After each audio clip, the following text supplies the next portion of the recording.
Bonsoir mes très chères dames, ce cours est réservé uniquement pour les femmes. C'est le petit coin littéraire, littérature de la soirée ou la matinée. Tout dépend de votre horaire. Alors voilà, j'aimerais vous présenter un livre qui n'a même plus de couverture, tellement ce livre me tient à cœur. Le titre c'est « À travers champs et forêts » du Rav Arush. À travers champs et forêts, je pense que c'est un livre qui est un outil essentiel dans la vie du juif, de l'homme juif, de la femme juive. C'est le sujet de...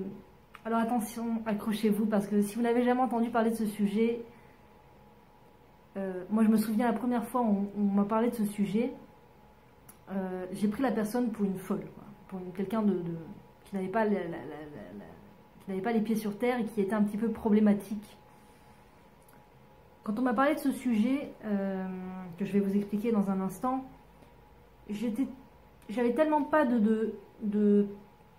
comment dire, d'intro, on m'a tellement pas en fait expliqué la chose.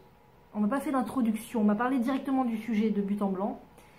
J'ai trouvé ça complètement fou de faire une chose pareille. Donc si vous n'avez jamais entendu parler de ce sujet, il se peut que cela vous surprenne.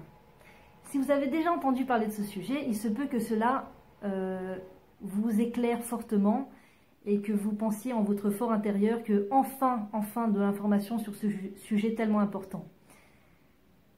Et dans le cas où vous êtes trop surpris par ce sujet parce que vous n'avez pas encore entendu parler du thème, moi personnellement ça m'a pris au moins peut-être 15-20 ans, je ne vais pas vous enlever votre espoir, mais 15 ans peut-être à arriver à comprendre que non, il ne s'agissait pas de quelque chose de fou, mais en réalité de la chose la plus évidente pour tout être au monde, et principalement pour le juif. Il s'agit du fait de parler avec Dieu, de parler avec le Créateur. Il s'agit du fait de parler avec l'être suprême qui nous a donné la vie, et qui nous a donné des oreilles, et qui nous a donné une bouche.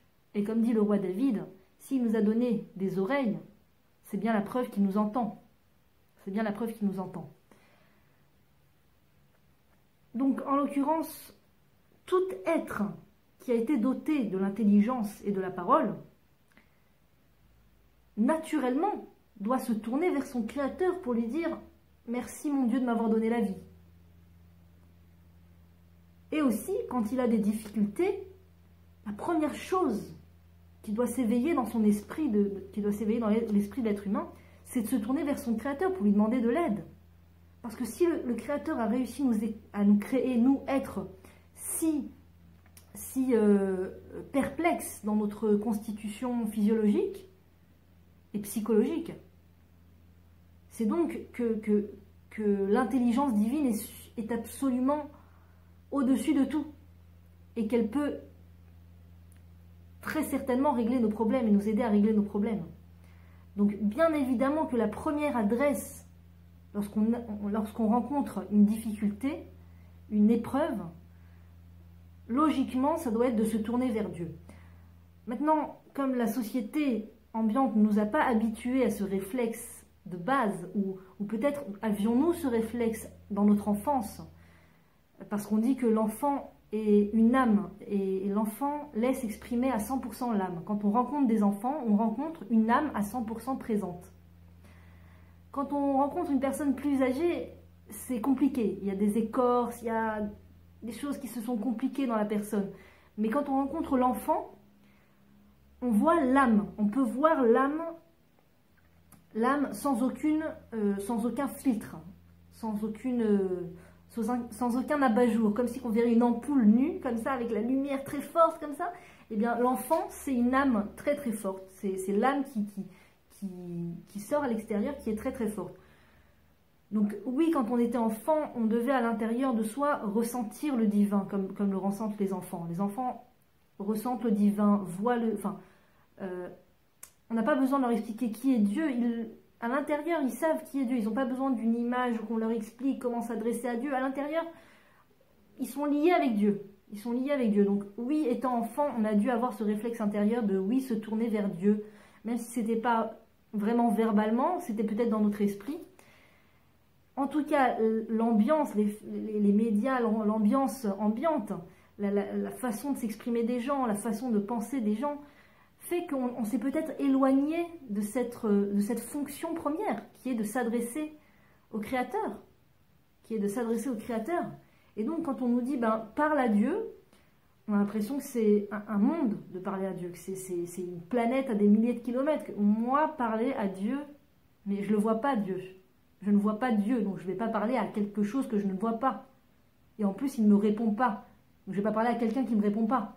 Et s'il ne me répond pas, c'est la preuve qu'il ne m'entend pas. D'accord? Donc toutes ces conclusions hâtives n'en disent rien sur le fait que oui, quand tu parles à Dieu, non seulement Akadosh Baruch Hu, il t'entend, oui, Dieu le Créateur t'entend, et en plus il te répond, bien entendu, pas de façon humaine. Il nous répond à notre niveau à nous, chacun avec son niveau. Alors des fois, il nous répond au travers d'un cours de Torah. Si on est branché cours de Torah, Baruch Hashem, si on est branché à Dieu, c'est-à-dire au travers des cours de Torah, eh bien, c'est beaucoup plus facile de recevoir le message divin de ce que Dieu attend de nous, d'être et de faire, et d'agir et de devenir, si Dieu veut. Mais quand on n'est pas forcément branché cours de Torah, eh bien, Hachem, il nous répond de toutes sortes que ce soit. Il a toujours des moyens pour nous répondre. Et heureusement qu'il ne nous répond pas verbalement, parce que sinon on mourrait sur le champ, d'accord? Comme les Bnei Israël qui ont entendu la parole de Dieu sur le Har Sinaï. Eh bien, ils ont demandé à Moshe de dire à Dieu qu'il arrête de leur parler, parce que c'était tellement trop pour eux qu'ils allaient en mourir. C'était effrayant à la limite. Donc, heureusement, Dieu ne nous parle pas comme un être humain. Heureusement pour nous, il nous aime tellement qu'il ne veut pas nous effrayer. Mais il nous répond de la façon qu'on pourra recevoir la réponse. Au travers d'une personne qui va nous parler, au travers d'un enfant qui va nous dire quelque chose, au travers d'une pensée qui va nous donner dans la tête. Mais Dieu nous répond toujours. D'accord? Dieu, c'est pas un être qui se fait désirer, comme ça, distant, qui se fait désirer, genre t'envoies un SMS et il me répond pas, je sais pas, c'est bizarre, on dirait qu'il a pas lu mon message, on dirait, je crois qu'il a oublié de me répondre. C'est pas un être distant qui veut pas répondre parce qu'il a un intérêt de pas nous répondre. Non, Akadosh Baruch Hu, Dieu, il veut nous répondre, Dieu, il veut nous répondre, il veut être, justement, qu'on soit en contact avec lui. Et donc, il nous répond. Il n'y a aucun doute là-dessus. Dieu nous répond, mais de la manière qu'on pourra le recevoir. D'après la grandeur de notre capacité à réceptionner la parole divine, Dieu nous répond. Mais Dieu répond à tout le monde. Et par tous les chemins que Dieu peut utiliser. Mais Dieu répond à tout le monde, il n'y a pas de doute. Il n'y a pas de doute. Quand on se tourne vers Dieu et qu'on parle à Dieu, Dieu nous répond. Il n'y a aucun doute là-dessus. Il n'y a aucun doute là-dessus. Pourquoi je veux parler de ce sujet? Parce que j'avais envie de parler de plein de choses, de plein de sujets, de questions qu'on m'a posées, de choses qu'on m'a dites, ou de choses que j'ai vues, j'ai entendues. Mais je me suis dit que je pourrais expliquer jusqu'à demain, et encore, j'ai même pas les mots, et j'ai pas forcément les réponses à tout. Et principalement, j'ai pas les réponses à tout. C'est principalement la raison pour laquelle je fais cette vidéo. C'est que je me suis dit, mais j'aimerais bien répondre à tous ces gens, mais je ne suis pas sûre de pouvoir leur répondre et d'avoir la réponse forcément précise. Et donc, je me suis dit, je vais aller à la racine et je vais vous parler du chemin le plus court, le plus direct pour recevoir les réponses à tous vos doutes, qui est tout simplement de vous adresser à Dieu. Alors pourquoi je ne vous dis pas juste ça sans m'appuyer sur le livre qui parle du mode d'emploi et qui encourage beaucoup à parler à Dieu? Parce que même, c'est-à-dire moi personnellement, je suis partie de mon expérience personnelle, même sachant qu'on pouvait s'adresser à Dieu et qu'il fallait le faire et que c'était bien de le faire, et même en plus me trouvant dans des situations où j'avais vraiment besoin de conseils et de réponses et d'aide divine, j'ai pas réussi à passer le pas de parler à Dieu réellement, de façon, répétitive en tout cas, peut-être une fois comme ça, mais de façon répétitive. J'ai pas réussi jusqu'à que je me mette à lire ce livre. Et je vous dis même, la vérité, il a fallu que je le lise une deuxième fois pour me lancer à l'eau. Je ne sais pas pourquoi. Je pense que ma conclusion personnelle, c'est que, en fait, c'est une action qui apporte tellement ses fruits que le Yetzer Hara, le mauvais penchant de l'homme, se bat contre lui pour qu'il n'arrive pas à parler avec Dieu. C'est la chose la plus simple, techniquement. D'accord? Techniquement, c'est gratuit. C'est gratuit, j'ai pas besoin de préparation, j'ai pas besoin d'un diplôme pour parler à Dieu, j'ai pas besoin d'être mieux que les autres, moins bien que les autres, on n'a rien besoin. Le simple fait qu'on soit vivant, qu'on ait une âme à l'intérieur, ce qui est le cas de tous les êtres vivants, le simple fait que je me suis levée ce matin et que je suis en vie, m'offre la capacité de pouvoir m'adresser à Dieu. J'ai pas besoin de faire une préparation, de me préparer, de faire des sortes de méditation, de magie, de machin et tout, de dire des mots spéciaux. J'ai pas besoin. À n'importe quel moment, je peux dire, ton Dieu, j'aimerais que tu m'aides face à ce sujet. Mon Dieu, aide-moi avec les enfants. Mon Dieu, éclaire-moi sur ça. Je me pose des questions. Est-ce que tu me conseilles de faire ça? Est-ce que tu me conseilles pas de faire ça? Éclaire-moi. Alors maintenant, je dis pas qu'il faut commencer à essayer d'épier les signes et de commencer à dire je sens que Dieu m'a répondu au travers de cette chose et tout. Non, non, non. Il suffit de prier, de dire la chose, de parler à Dieu et vous allez voir, les choses vont se démêler. Les choses vont se démêler. Un jour, je me suis fait cette réflexion à moi-même. Je m'étais rendu compte que quand je faisais de façon, comment on dit, coordonnée, enfin avec une répétition, à répétition, je faisais ce qui s'appelait, je parlais avec Dieu. Je me rendais compte que mes problèmes s'ouvraient les uns après les autres. Mes problèmes se réglaient les uns après les autres, en fait. Et pendant une période, parce que j'ai eu la flemme, tout simplement, je me suis arrêtée de parler avec Hachem et je me suis rendu compte que les problèmes se remettaient, comment dire, un problème en entraînait un autre et j'avais l'impression en fait que c'est comme les cheveux en fait. Quand on coiffe pas les cheveux, il y a des nœuds. Quand on coiffe les cheveux, je me souviens, il y avait un jour une Asiatique qui était venue à la maison pour m'aider à faire le ménage avant le ménage du printemps, avant Pessah. Et c'est très marrant parce que en arrivant, avant de se mettre à ranger, elle a sorti un peigne, elle a commencé à se coiffer les cheveux. Elle a fait le ménage et avant de partir, elle a repris son peigne, elle s'est coiffé les cheveux et elle est partie. Et elle avait les cheveux très lisses, très droits, très, très beaux comme ça. Vous savez, les cheveux d'asiatiques sont très beaux, très lisses, très luisants comme ça. Et je me suis dit, c'est marrant, c'est drôle comme chose. Elle aurait pu, je sais pas moi, boire un verre d'eau, je sais pas. Enfin, son truc, c'était de se coiffer les cheveux avant et après, après ranger. Et je me suis dit, c'est peut-être pour ça qu'elle a les cheveux tellement sans nœuds et lisses. Et c'est ça en fait.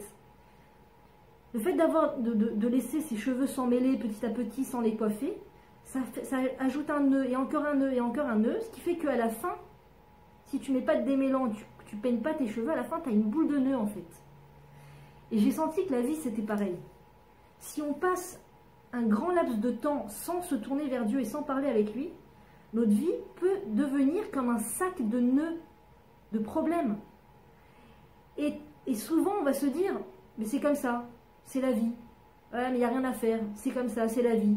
La vie fait que, c'est compliqué, je ne peux pas t'expliquer, c'est comme ça, les choses font que.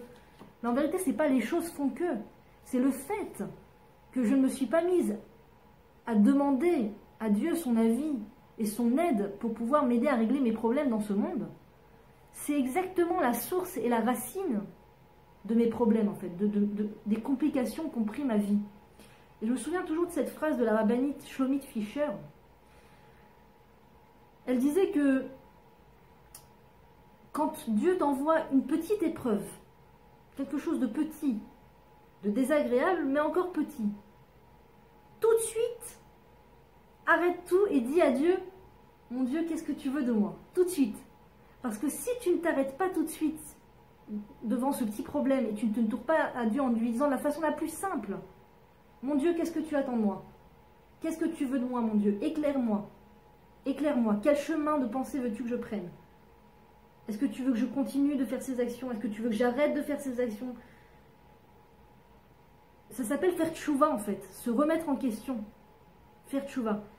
Et elle explique, la rabbinite Fisher, que si tu ne fais pas ça tout de suite, les choses vont prendre des proportions forcément plus importantes. Les problèmes vont forcément aller en grandissant, en s'élargissant. Tous les petits problèmes dans la vie, les symptômes physiques, les contretemps, les manques enfin, tout ce qui arrive dans la vie, même les symptômes qu'ont nos enfants. Quand on a un enfant qui a un symptôme physique, qui tombe malade ou quoi que ce soit, qui doit mettre des lunettes, qui, je sais pas, toute chose, c'est avant tout pour nous aider à nous remettre en question, nous. C'est avant tout pour nous permettre de faire tchouva, mais pas parce que Dieu veut nous punir, ras veshalom. Ras veshalom. Dieu n'est pas là pour nous taper sur les doigts avec une règle en fer, comme les professeurs de l'époque à qui on ne donnait pas la bonne réponse. Dieu, il veut juste notre bien. Il est tellement bon qu'il ne veut pas nous donner la vie juste pour qu'on souffre sur terre. Non seulement il nous donne la vie par bonté gratuite, et en plus il veut qu'on vive bien, il veut qu'on vive de façon qualitative. Et pour vivre de façon qualitative, il n'y a que Dieu qui connaît le mode d'emploi. Donc, quand il voit que ses enfants ne sont pas sur le bon chemin, il veut les remettre sur le chemin, sur le bon chemin, sur le droit chemin. C'est la seule raison pour laquelle Hachem nous envoie des épreuves. C'est juste parce qu'il veut qu'on ait une vie qualitative, digne de ce nom, et qu'on soit sur le bon chemin en fait. Derech Hachem, Derech Hameler, le chemin de Dieu, le chemin du roi. Le roi c'est Dieu. Et c'est marrant parce que j'entends de plus en plus les non-juifs parler. Les non-juifs, ils appellent ça le coaching, New Age, enfin je ne sais pas si vous avez entendu parler de toutes ces choses-là. Il y a la même chose en kasher, en Torah, en toranique.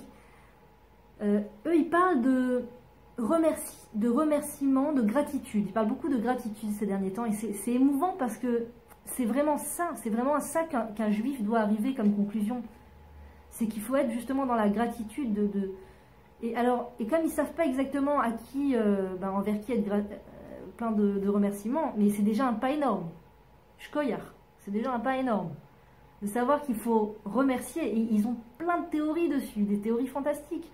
Que quand tu t'habitues à remercier pour ce que tu as, remercier pour la vie que tu as, pour le fait que tu peux respirer, pour le fait que tu es en bonne santé, pour les choses qui fonctionnent dans ton corps, pour le fait que tu as eu quelque chose de positif dans la journée. Et là, ça y est, là, je prends l'accent du coacheur. Pour les enfants, si tu as des enfants, c'est pour le mari que tu as, etc. Ils te disent que si tu remercies, eh bien, tu es moins vulnérable. Tu es beaucoup moins vulnérable et tu prends moins les choses à cœur. Tu aimes plus ta vie. Tu es plus d'entrain, tu as plus envie de faire des choses. Enfin, il y a plein de choses fantastiques qui découlent du fait que si tu remercies pour ce que tu as dans ta vie. Et donc, en l'occurrence, comme ils ne savent pas exactement vers qui tourner ces remerciements, donc ils s'adressent à l'univers, à la terre, au monde, à la vie. Je remercie la vie pour ce qu'elle m'a donné. Je remercie l'univers pour ce qu'il m'a donné. Quelqu'un a dit, une femme en juive a dit, l'univers est mon boss. C'est presque ça. C'est presque ça. On y est, on est proche, on est très proche. Dieu est le boss. Hachem est le boss. Et si nous, les juifs, on n'est pas là pour le dire, d'accord, et qu'on utilise les termes des coacheurs et le vocabulaire des coacheurs, eh bien malheureusement, on fait pareil qu'eux, on enlève Dieu de l'image, ce qui s'appelle c'est très très grave, c'est ce qui s'appelle de la Avodah Zara. La Avodah Zara, ce qui est le fait d'être, je ne sais plus le mot en français, c'est de la Avodah Zara, de l'idolâtrie, voilà, de l'idolâtrie. Quand on regarde le monde, on voit le monde avec tout ce qu'il y a de bien dans le monde et que on se tourne vers quelque chose d'autre que Dieu pour remercier, c'est l'histoire d'Abraham en fait, qui avait vu que son père toute sa vie construisait des statues et priait les statues et remerciait les statues et demandait aux statues ce qu'il avait besoin alors que lui-même avait construit ces statues, ce qui s'appelle de l'idolâtrie complète. Et en l'occurrence,